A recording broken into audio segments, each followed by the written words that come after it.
അടുത്തതായി ശങ്കരാചാര്യരുടെ കൃതികളെ വ്യാഖ്യാനിക്കുന്ന ശങ്കരസ്തോത്രാമൃതമാണ്.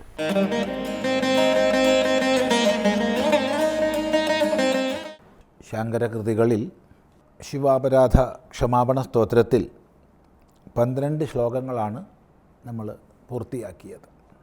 അവിടെ യഥാസമയം ഉപാസനാദി കർത്തവ്യങ്ങളൊന്നും ചെയ്തില്ലല്ലോ, സ്വാധ്യായം നിർവഹിച്ചില്ലല്ലോ, സത്കർമ്മങ്ങൾ അനുഷ്ഠിച്ചില്ലല്ലോ, മനസ്സിനെ ശിവതത്വത്തിൽ ഉറപ്പിച്ചില്ലല്ലോ എന്നൊക്കെ പല സന്ദർഭങ്ങളിൽ കഴിഞ്ഞുപോയ അപരാധത്തെ ഓർത്ത് ക്ഷമായാചനം ചെയ്തു. ഒടുവിൽ ഹരനിൽ, പരമശിവനിൽ ചിത്തവൃത്തികളെ ശുദ്ധമായി ഉറപ്പിക്കാൻ ആഹ്വാനം ചെയ്തു. തുടർന്ന് കിം യാനേന ധനേന വാചി കരിഭി പ്രാപ്തേന രാജ്യേന കിം വാ പുത്രകളത്രമിത്ര പശുഭിർദേഹേന ഗേഹേന കിം ജ്ഞാത്വൈതത്ക്ഷണഭംഗുരം സപതിരേ ത്യജ്യം മനോ ദൂരതഃ സ്വാത്മാർത്ഥം ഗുരുവാക്യതോ ഭജ ഭജ ശ്രീപാർവതീ വല്ലഭം. കഴിഞ്ഞ ശ്ലോകത്തിൽ അന്യൈസ്തു കിം കർമ്മഭിഹി എന്നൊരു ചോദ്യം ഉന്നയിച്ചുകൊണ്ടാണ് ഉപസംഹരിച്ചത്. താത്പര്യം മകുടത്തിൽ ശിരസിൽ ചന്ദ്രക്കലയെ ചൂടിയ സ്മരഹരനും ഗംഗാധരനുമായ ശങ്കരനിൽ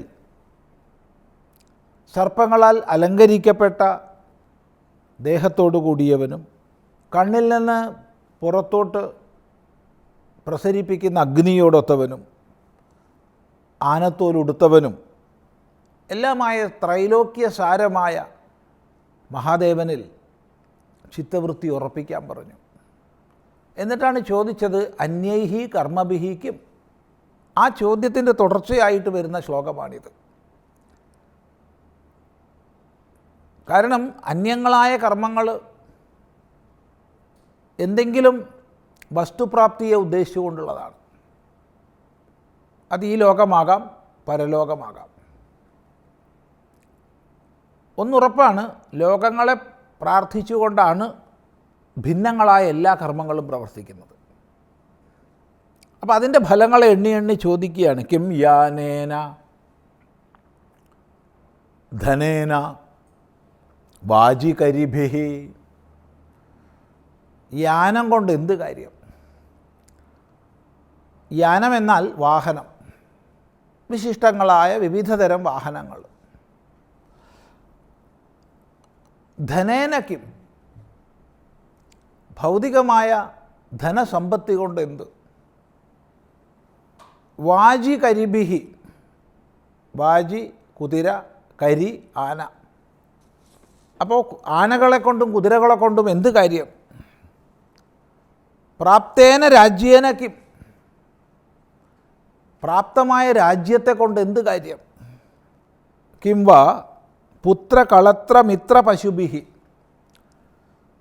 മക്കൾ, പത്നി, മിത്രങ്ങൾ, മറ്റ് പശു സമ്പത്തുക്കൾ, ഇവയെ കൊണ്ട് എന്ത് കാര്യം?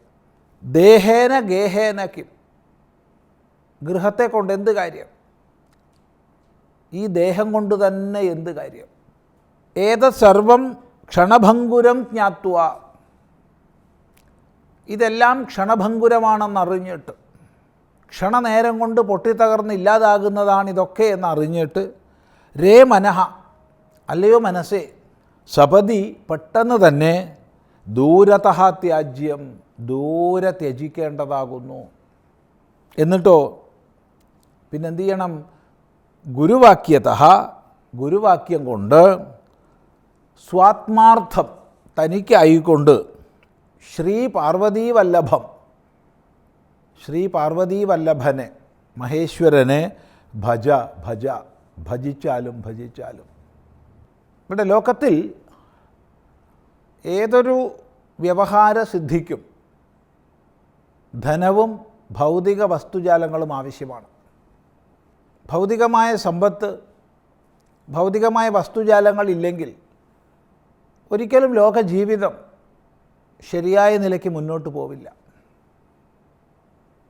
എന്നാൽ അത്തരം ഭൗതികങ്ങളായ വസ്തുക്കളെ കൊണ്ടൊക്കെ തന്നെ വ്യാവഹാരിക തലത്തിലുള്ള നമ്മുടെ ജീവിതമേ മുന്നോട്ട് പോകും.